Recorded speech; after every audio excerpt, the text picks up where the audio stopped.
Nagdiriwang nga ngayon online world ang mga fans or solid fans ni SB19 Pablo or ang mga bias ng hotdog.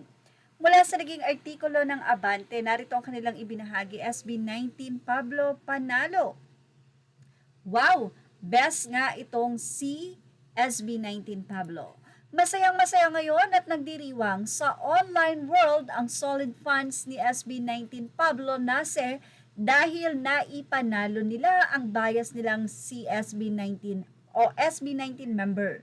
Nakahamig si Pablo ng 510,725 votes and counting as Best Idol of the Week from January 19 to 26, 2026 sa Cookie Best Idol Ranking na isang international online voting platform para sa global music superstars.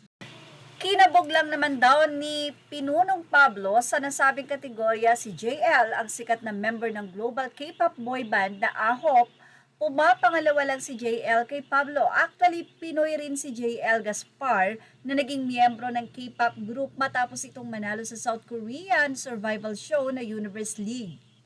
Pangatlo sa listahan, si Sang Wong ng K-pop group na Alpha Drive 1. Hindi biro ang gastos at effort ng fanay ng kilalang composer-rapper ng SB19 para mailuklok si Pablo sa pagiging number 1 idol sa isang kilalang international voting site, kaya sisiguraduhin daw nila na pananatilihin nila si SB19 Pablo sa top rank ng pagiging best global idol ng music industry.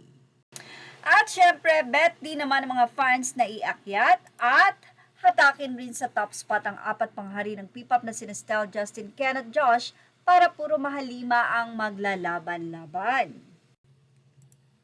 Wala naman sa naging caption ni Leia, nakatanggap ng isang napakagandang mags na kapag kanilagyan ng mainit na tubig ay lumilitaw ang mukha ng mahalima.